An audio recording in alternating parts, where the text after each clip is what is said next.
É muito provável que você conheça a empresa Yamaha por algo que eles são excelentes. Extremamente excelentes. Mas hoje você irá entender a história completa da Yamaha. E para ser ainda mais preciso, Yamaha não é nem sequer o nome inicial dessa empresa. Uma coisa que eu te recomendo já desde o início é que você não pule nenhum minuto desse vídeo, porque realmente, para entender a história moderna da Yamaha, você precisa entender o passado dessa empresa, que eu posso te garantir é cheio de surpresas.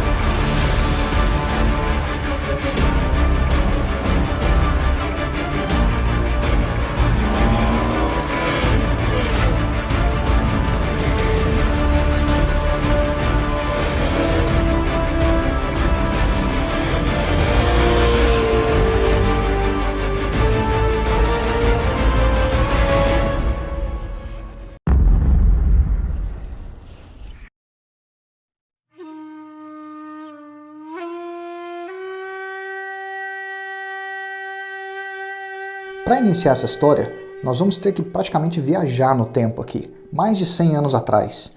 E também recordar que por trás de cada empresa, cada invenção, cada conglomerado que nós temos hoje, se você procurar bem a fundo, o início é sempre através de um outro ser humano. Que nesse caso foi Torakusu Yamaha, nascido em 20 de maio de 1851, lá no Japão, na cidade de Wakayama. O pai de Torakusu era um astrônomo e isso o permitiu ter acesso a vários livros de astronomia. Por consequência, o que aconteceu com Torakusu? Ele acabou crescendo e ficando fascinado com tecnologia e maquinários. Sem ter que entrar em muitos detalhes, mais ou menos ali por volta dos final dos anos 1860 no Japão, o país estava passando por uma série de transformações internas, em termos de governo, educação, economia, cultura e por aí vai. Isso acabou se tornando como que uma oportunidade para o Torakusu, só que nessa época ele ainda estava muito novo para saber disso. Só que logo você vai entender por que isso virou uma vantagem para o Torakusu. Mas por agora nós vamos apenas acompanhar a trilha e escolhas que o Torakusu Yamaha fez na sua vida. Em 1871, com 20 anos de idade, o Torakusu decidiu ir estudar na cidade de Nagasaki. Ele queria aprender a profissão para se tornar um relojoeiro. Após ele ter adquirido um pouco de conhecimento suficiente para ser um relojoeiro, Torakusu ele montou a sua própria empresa para consertar relógios, só que ele acabou falindo porque não tinha dinheiro para conseguir realmente manter o negócio vivo. Passado alguns anos, quando o Torakusu já tinha até se tornado um mestre em produção de relógios, ele decidiu se mudar para a cidade de Osaka e ali ele começou a estudar equipamentos médicos. Em 1886, olha só já quanto tempo que passou aqui, já com 35 anos de idade, o Torakusu Yamaha foi para a cidade de Hamamatsu para tentar ali fazer uma carreira consertando equipamentos médicos. Essa foi uma escolha meio que ruim, porque infelizmente Hamamatsu era uma cidade bem pequena ali naquela época. Então ele não conseguia nem fazer o suficiente para se manter, não tinha como nem fazer o dinheiro suficiente para ficar vivo ali. O que ele fez com essa dificuldade? Ali então o jovem senhor Yamaha também tinha que fazer trabalhos meio que paralelos. O que ele estava fazendo? Ele estava consertando relógios, uma coisa que ele tinha aprendido anteriormente, e também ele estava trabalhando até puxando carrinhos Rickshaw. Aquele carrinho que uma pessoa monta atrás e você puxa. O que ele fazia? Ele estava transportando o diretor de um hospital da região. Agora aqui você vê como que algumas vezes você precisa ter um pouco de sorte. Com o conhecimento técnico que ele tinha adquirido consertando relógios e também consertando aparelhos médicos, uma escola ali da região, que era uma região muito pequena, pediu para que o Torakusu tentasse consertar um órgão musical que tinha na escola que estava quebrado. O Sr. Yamaha aceitou a oferta da escola e ele conseguiu sim descobrir que o problema do órgão eram duas molas que estavam quebradas. No final das contas, não só ele descobriu, mas ele também conseguiu consertar o órgão para a escola.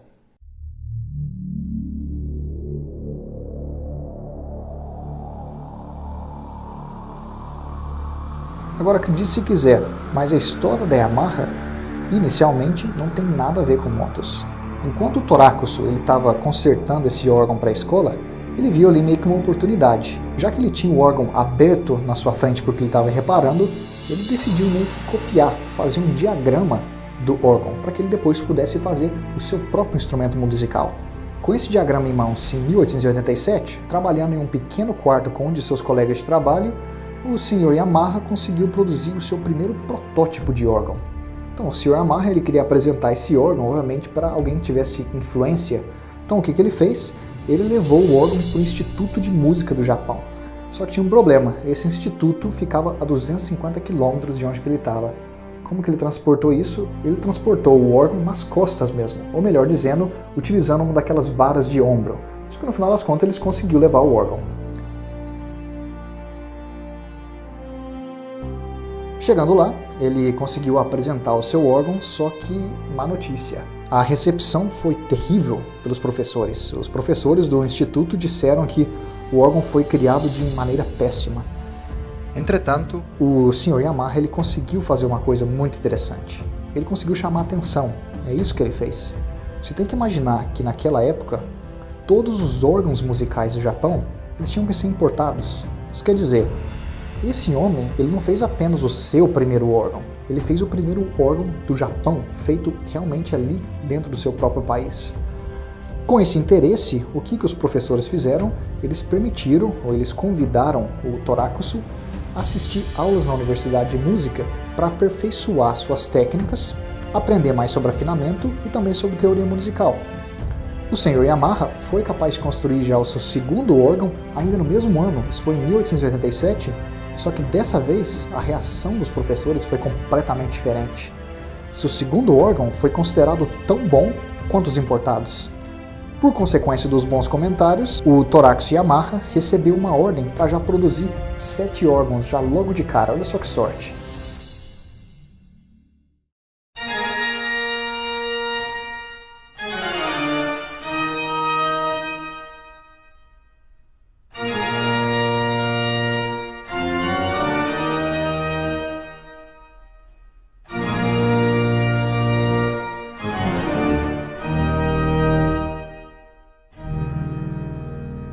Você já deve ter visto instrumentos musicais com a marca Yamaha, ou até melhor dizendo, você já deve ter visto vários instrumentos da Yamaha. Só que no começo, a empresa não se chamava Yamaha. Em 12 de outubro de 1887, o Torakusu ele fundou a empresa chamada Nippon Gaki, que inicialmente era focalizada na produção apenas de órgãos musicais.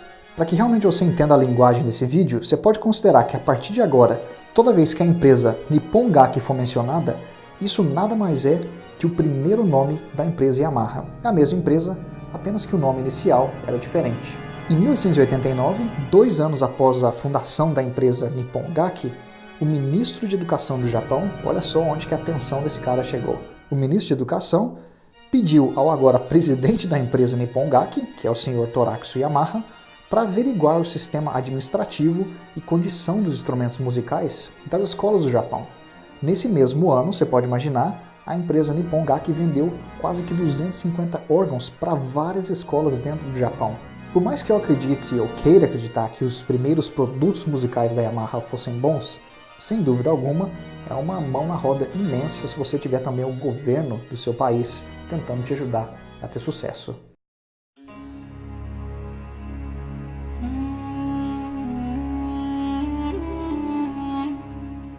Existem 2 marcos históricos que tiveram um impacto enorme no desenvolvimento da empresa Nippon Gaki. O primeiro fator foi a Primeira Guerra Mundial, que durou entre os anos de 1914 e 1918. Esse período meio que serviu como uma oportunidade para a Nippon Gaki. Nessa Primeira Guerra, o Império do Japão fazia parte dos países aliados que acabaram vencendo a guerra. E um dos inimigos do Japão era o Império Alemão, que também era um império muito forte na produção de pianos, harmônicas, órgãos e praticamente muitos outros instrumentos. A Nippon Gaki conseguiu lucrar muito com essa guerra pelo fato que eles conseguiram se expandir rapidamente dentro do mercado japonês, já que agora a competição contra os alemães era muito menor, obviamente por causa da guerra.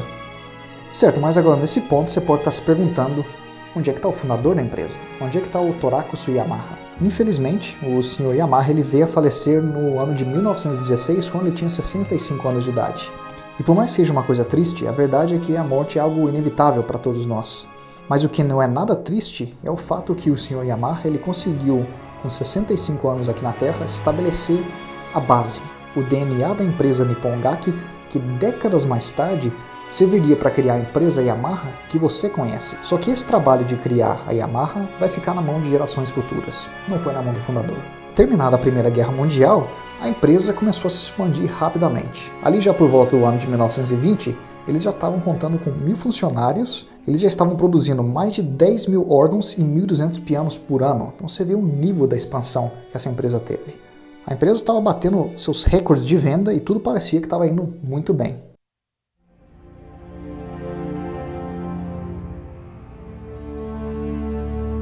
Junto com a economia da empresa em si, uma coisa que estava acontecendo é que a economia do Japão estava se desenvolvendo também.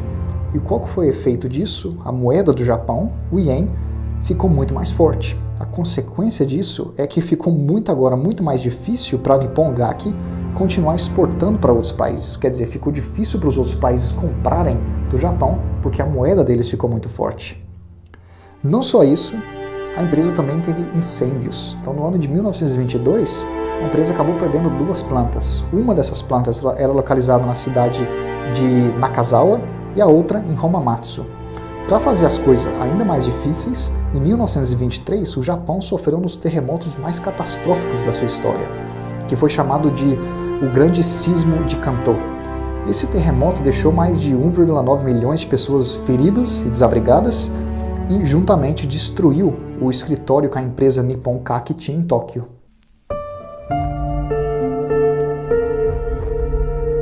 O que você está prestes a assistir nessa seção do vídeo retrata ações e um período da empresa Nippon Gaki que até hoje a própria Yamaha prefere tentar apagar, ou pelo menos eles não gostam de mencionar nada a respeito desse período. Por isso que é até difícil encontrar qualquer informação oficial disponível pela própria Yamaha. Informações mais detalhadas podem ser obtidas, por exemplo, se você tiver interesse, em livros como A Guerra Japonesa de Motocicletas, a história de uma indústria. No início dos anos de 1920, com o crescimento de vendas, o crescimento da distribuição da empresa, capacidade de engenharia, a Nippon Gaki começou a produzir produtos que eram altamente avançados, como por exemplo hélices que eram especiais para aviões de caça. Isso quer dizer que a empresa começou a se envolver mais com o governo e com a indústria bélica. Com a invasão japonesa de Manchúria em 18 de setembro de 1931, a demanda por hélices aumentou drasticamente e a Nippon Gaki começou a produzir hélices de metal por ordem do exército japonês.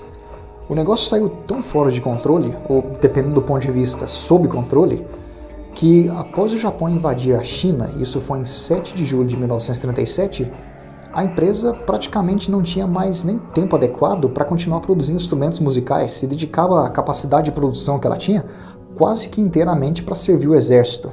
Se não bastasse tudo isso, para fazer o suporte bélico da empresa Nippon Gaki ainda mais oficial, o governo do Japão aprovou uma Lei Nacional Geral de Mobilização. Isso foi em abril de 1938. Essa lei colocou a empresa como subordinada do Exército Imperial Japonês. A Nippon Gaki ainda conseguiu manter uma pequena parte da produção dedicada a equipamentos musicais, mas nesse ponto você já vê que as coisas estavam bem complicadas. Especialmente se você considerar que nesse ponto a gente está quase chegando na Segunda Guerra Mundial. Exatamente. Agora você pode imaginar a situação que os empregados dessa empresa se encontravam, ou até mesmo me pergunto, se o fundador tivesse vivo, se o Toraxu Yamaha tivesse vivo, o que ele pensaria do rumo que a empresa tomou? Agora, já no meio da Segunda Guerra Mundial, isso foi em 1943, a empresa precisava descobrir um modo para automatizar a produção de hélices de metal. Agora que eu vou te dar uma outra surpresa. O diretor da Nippon Gaki deu instrução a um dos seus gerentes de materiais de pedir ajuda para um outro homem que estava fazendo bastante fama naquela época. Esse homem era o Soichiro Honda. Exatamente, o Soichiro Honda que eu estou me referindo aqui é o fundador da empresa Honda. Dá para acreditar ou não? Falando nisso, eu recomendo, se você não assistiu ainda, eu tenho aqui no canal um vídeo sobre a história da Honda, que acho que vai te dar uma ideia melhor da contribuição do Soichiro Honda para a indústria de motociclismo. Só para te dar uma ideia do nível de genialidade e engenharia de Soichiro Honda, o processo para fabricar uma hélice de avião 5 anos antes dele ter sido convocado para ajudar, levava uma semana inteira. O Soichiro Honda vem e desenvolve um processo de produção que usinava a face de 2 hélices ao mesmo tempo em apenas 30 minutos. Brincadeira ou não? Eu não vou estender ainda mais a história sobre o envolvimento da empresa Nippon Gaki com o governo e com guerra, porque essa não é a ideia do vídeo. E também eu acredito que não seria justo para qualquer um de nós aqui no conforto do século XXI analisar o passado dessa empresa em tempos que eram tão tumultuados. Quer dizer, essa empresa teve que passar por 2 guerras mundiais e também ficou sob uma forte influência do governo japonês. O que é importante você saber até aqui é que a empresa conseguiu sobreviver ao período de guerra e finalmente, agora sim,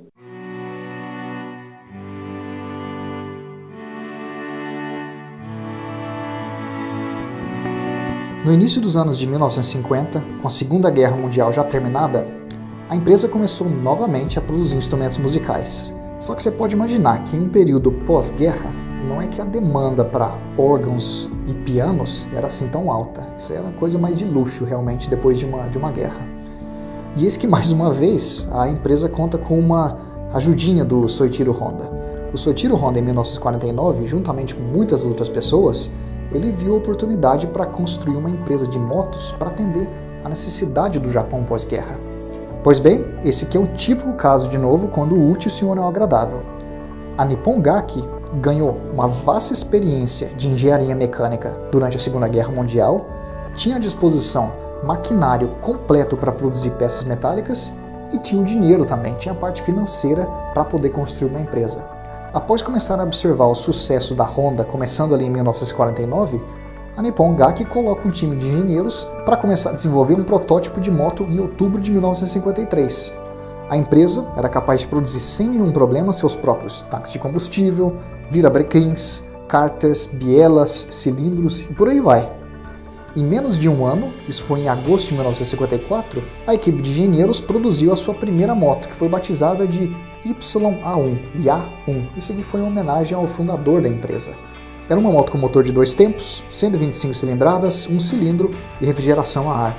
Essa moto foi até apelidada de Libélula Vermelha, por causa do formato e também da cor que a moto era disponível. Só que é necessário fazer um pequeno comentário aqui a respeito sobre essa motocicleta. Essa aqui é a foto da YA1, ou a YA1. Essa foto que eu vou te mostrar aqui agora é a RT-125. E essa moto aqui era da empresa alemã DRW. Agora você me diz aqui nos comentários se você vê alguma semelhança entre essas duas motos.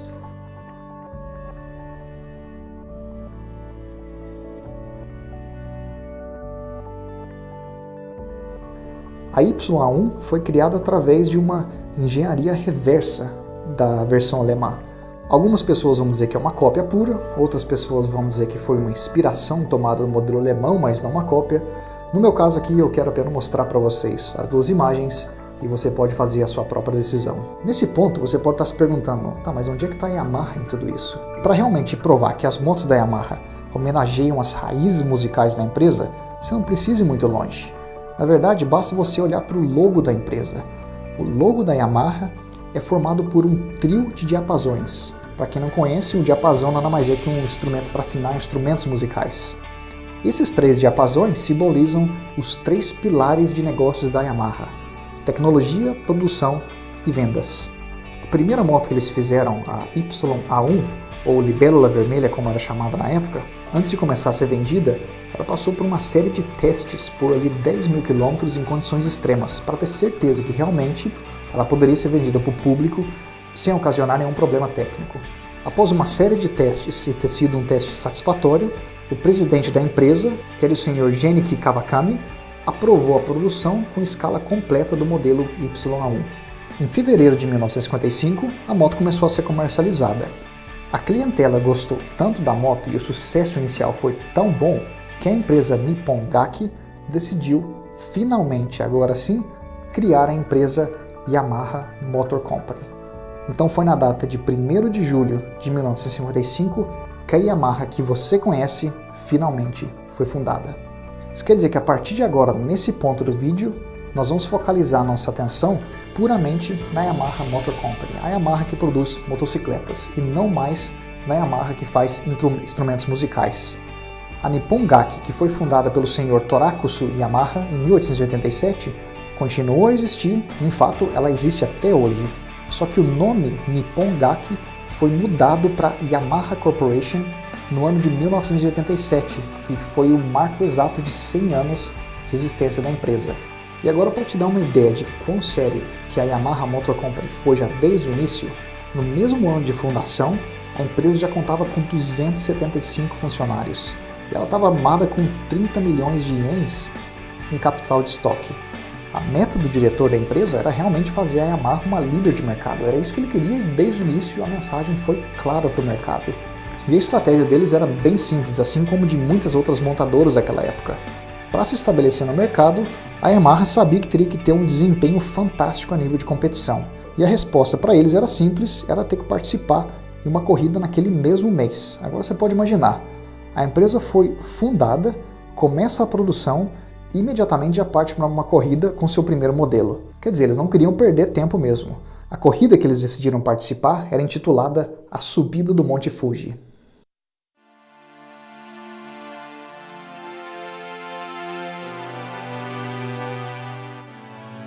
O time de corrida da Yamaha tinha uma vantagem enorme. Eles já contavam com um dinamômetro capaz de calcular o torque, velocidade rotacional e cavalos de potência. O diretor da empresa colocou uma pressão astrondosa nos engenheiros para que a moto batesse no mínimo ali 5 cavalos, mas ele queria que ficasse entre 5 e 10 cavalos de potência. Entretanto, tinha um problema. O dinamômetro da empresa Yamaha era localizado numa parte da produção que ficava muito quente durante o verão. E isso gera um efeito negativo na queima da mistura dentro do motor. Isso forçou os engenheiros da Yamaha a terem que trabalhar até meia-noite, quando o ar era mais frio, e isso contribuía para que o motor gerasse uma potência maior. Como consequência, o pessoal estava indo para casa ali frequentemente por volta das 2 da manhã. Alguns dias antes da corrida, a estratégia da Yamaha foi completamente diferente. Enquanto os pilotos das outras montadoras chegavam mais cedo para ir praticar, os pilotos da Yamaha ficavam ali de boa, relaxando, tomando uns refrescos.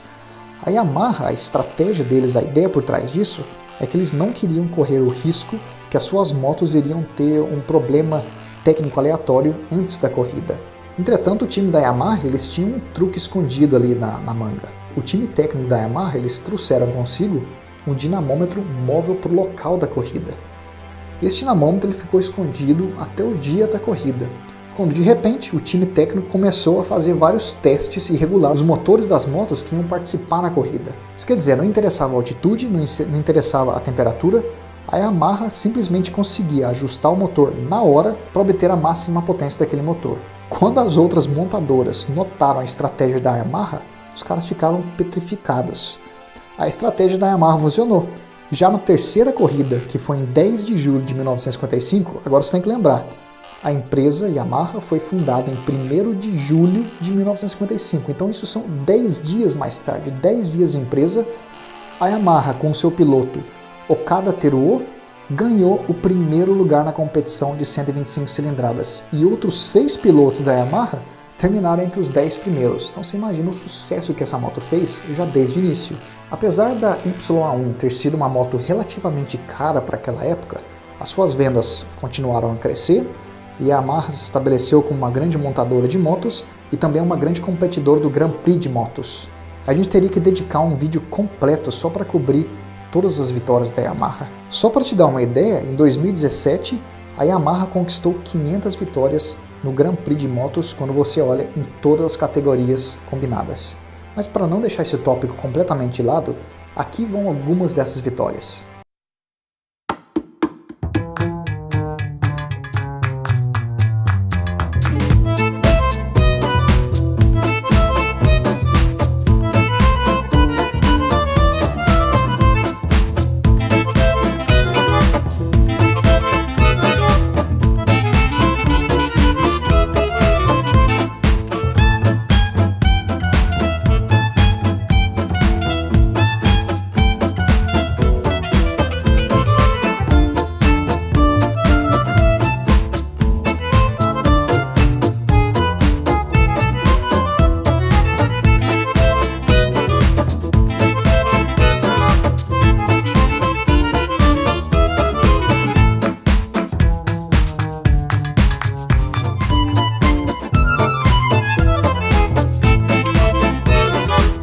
Até mesmo se nós olharmos na categoria mais prêmio do Grand Prix, que é a categoria MotoGP, a Yamaha está constantemente brigando ou assumindo a primeira colocação.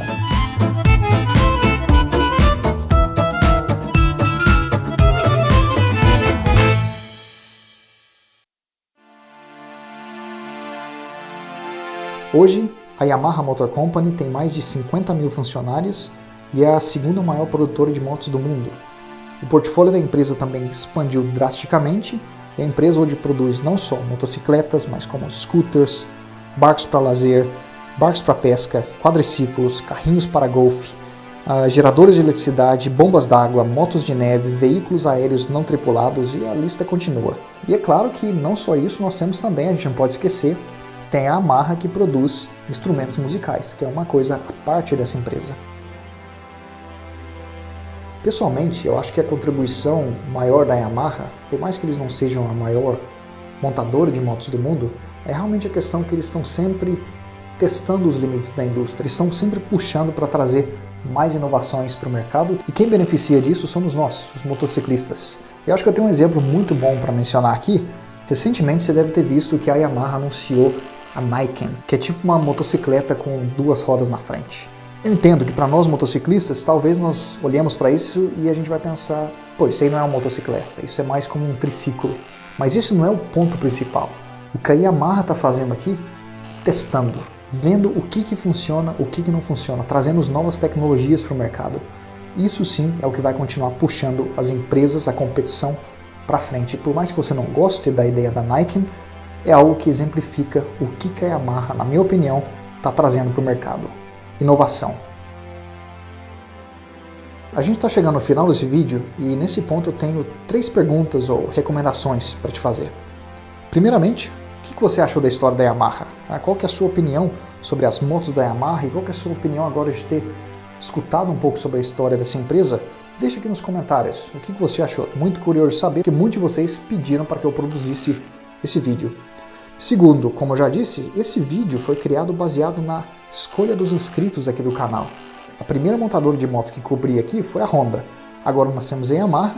E se você tem interesse em ver mais histórias sobre montadoras, deixa aqui a sua sugestão. E finalmente, esses vídeos levam dezenas de horas de pesquisa e edição para que eu possa fazê-los. Se você gostou, deixa aquele like para dar uma força aqui para o canal. Inscreva-se, assim você não perde vídeos futuros que eu vou postar. E o mais importante de tudo, galera, eu espero que você possa compartilhar esse vídeo com pessoas que você acredite que tenham interesse. É isso que garante que o canal continue crescendo e que mais vídeos desse estilo serão produzidos. É isso aí, galera. Nos vemos em breve.